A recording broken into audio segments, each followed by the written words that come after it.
کہتے ہیں کہ داؤد علیہ السلام ایک حضرت طالوت کے وفادار فوجی تھے، اس کا بیٹا تھا حضرت داؤد علیہ السلام۔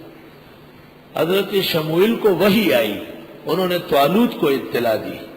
طالوت نے اپنے اس فوجی کو طلب کیا کہ سنا ہے آپ کے گھر میں کوئی بچہ ہے۔ داؤد علیہ السلام بہت زیادہ حسین جمیل تھے، تو حسن و جمال کی وجہ سے سورج میں نکلتے نہیں تھے، جب نکلتے تھے تو سر پر پھر کپڑا ڈالتے تھے، آنکھیں چمکتی تھی۔ کہا لے آؤ اس بچے کو۔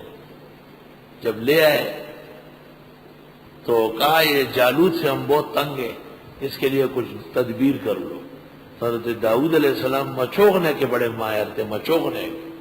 مچوغنا اس کو کہتے ہیں، ایک رسی سے بنا ہوا ہوتا ہے اور اس کے اندر پتھر رکھ کر پھر ایسا گھماتے ہیں، گھمانے کے بعد پھر وہ ایک رسی چھوڑ دیتے ہیں، ایک پکڑے ہوتے ہیں، وہ ایک رسی چھوڑنے کی وجہ سے وہ پتھر دور جا کے گرتا ہے۔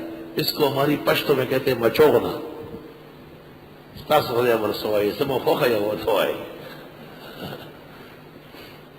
داؤد علیہ السلام نے وہ مچوغنے کے ذریعے جو پتھر پھینکا، وہ ٹھیک جالوت ہری پگڑی والے کے ادھر لگ گیا، بے ایمان، کوئی مردار ہو گیا۔